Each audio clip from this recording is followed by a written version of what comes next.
Hi friends, welcome to Salem Padma Samayal. இன்னைக்கு நாம என்ன பார்க்க போறோம்னா ஒரு குழம்பு பாத்தீங்கன்னா தக்காளி முருங்காய் குழம்பு. இது பாத்தீங்கன்னா இட்லி, தோசை, சப்பாத்தி, சாதம் எல்லாத்துக்குமே சூப்பரா இருக்கும். சிம்பிளா நல்லா டேஸ்டாவும் இருக்கும். வாங்க போய் பார்க்கலாம். அதுக்கு முன்னாடி நம்ம சேனல் இப்போதான் புதுசா பார்க்கறீங்கன்னா Subscribe பண்ணிக்கோங்க. பக்கத்துல பெல் பட்டனையும் கிளிக் பண்ணிக்கோங்க. இப்போ பாருங்க ஸ்டவ் மேல நான் கடாய் வச்சிருக்கேன். இதுல ஒரு 2 டேபிள்ஸ்பூன் அளவுக்கு எண்ணெய் ஊத்திக்கிறேன். இப்போ இதில் நான் 1/2 டீஸ்பூன் அளவுக்கு கடுகு போடுறேன். கடுகு நல்லா பொரியட்டும். இப்போ கடுகு பாருங்கள் நல்லா பொரிய ஆரம்பிச்சிக்கிச்சு. இப்போ நான் 15 சின்ன வெங்காயம் இந்த மாதிரி நீல வாக்கில் கட் பண்ணி வச்சுருக்கேன். இதை சேர்த்துட்டு கொஞ்சம் நல்லா வதக்கிக்கலாம்.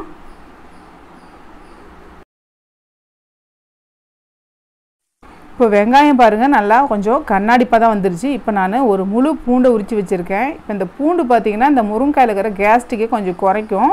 உங்களுக்கு இந்த பூண்டு சேர்க்க பிடிக்கல, இந்த ஃப்ளேவர் பிடிக்கலன்னா நீங்கள் ஸ்கிப் பண்ணிக்கோங்க. இப்போ இந்த பூண்டை கொஞ்சம் வதக்கிக்கலாம்.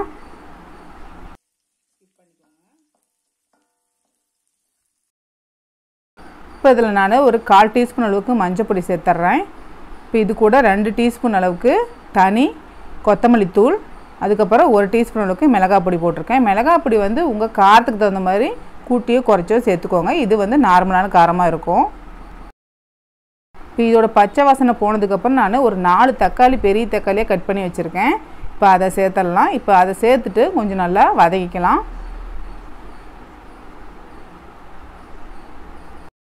இதில் நான் ஒரு கொத்து கருவேப்பிலை வச்சுருக்கேன். அதையும் சேர்த்துட்டு தக்காளியை கலந்து விட்டுடலாம்.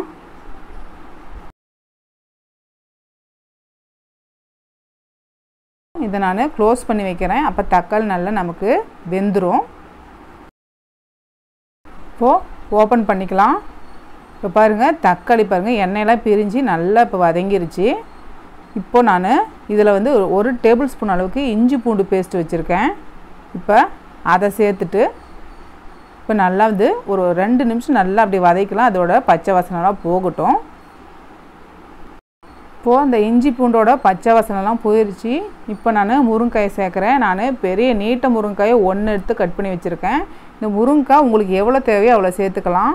இப்போ இதை சேர்த்துட்டு எண்ணெயிலே ஒரு 2 நிமிஷம் நல்லா வதக்கி விட்டுக்கலாம்.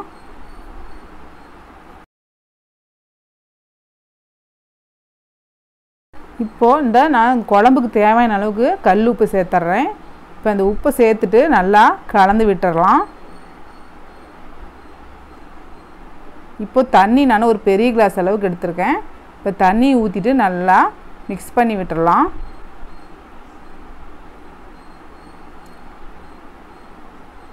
இப்போது இந்த காய் வேகிறதுக்கு மூடி இந்த காயை நல்லா வேக வச்சுக்கலாம். அதுக்குள்ளே நான் தேங்காய் விழுது அரைச்சிட்டு வந்துடுறேன். இப்போ பாருங்கள் ஒரு மிக்ஸி ஜார் எடுத்திருக்கேன். இப்போ நான் ஒரு சின்ன தேங்காயில் 1/2 மூடி அளவுக்கு எடுத்து இந்த மாதிரி பத்தை போட்டு வச்சுருக்கேன். அதை சேர்த்துடலாம். இப்போ அது கூடவே ஒரு சின்ன துண்டு பட்டை, 2 லவங்கம், 1/2 டீஸ்பூன் சோம்பு, 1/2 டீஸ்பூன் கசகசா வச்சுருக்கேன். இதெல்லாம் சேர்த்து தண்ணி ஊற்றி நைஸாக அரைச்சிக்கலாம். இப்போ திறந்து பார்க்கலாம். இப்போ பாருங்கள் முருங்காய் நல்லா ஒரு 3/4 பதத்துக்கு வெந்துருச்சு. இப்போ நாம் இந்த ஏற்கனவே இப்போ அரைச்சி வச்சுருக்கோம் பார்த்திங்களா, அந்த தேங்காய் விழுதை சேர்த்துடலாம்.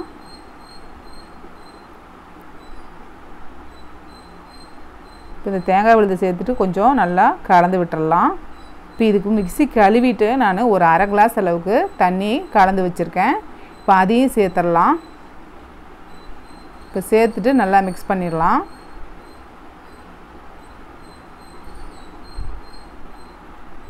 இப்போது மறுபடியும் க்ளோஸ் பண்ணி வேக வச்சுக்கலாம். இப்போ திறந்து பார்க்கலாம். இப்போ பாருங்கள் நல்லா எண்ணெயெல்லாம் பிரிஞ்சு நல்லா குழம்பு கொதிச்சிருச்சு. திக்னஸ்ஸு பாருங்கள் இந்த அளவுக்கு இருக்கணும். ரொம்ப தண்ணியாக இருந்தாலும் நல்லா இருக்காது. இந்த அளவுக்கு திக்னஸ் இருக்கும்போது கரெக்டாக இருக்கும். இப்போ நான் இதுக்கு மேலே கொஞ்சமாக மல்லி இலை தூவி இறக்கணும். அவ்வளோதாங்க, சூப்பரான நம்ம தக்காளி முருங்காய் குழம்பு ரெடிங்க. இந்த வீடியோ உங்களுக்கு பிடிச்சிருந்தாக்கா லைக் பண்ணுங்கள், ஷேர் பண்ணுங்கள், கமெண்ட் பண்ணுங்கள்.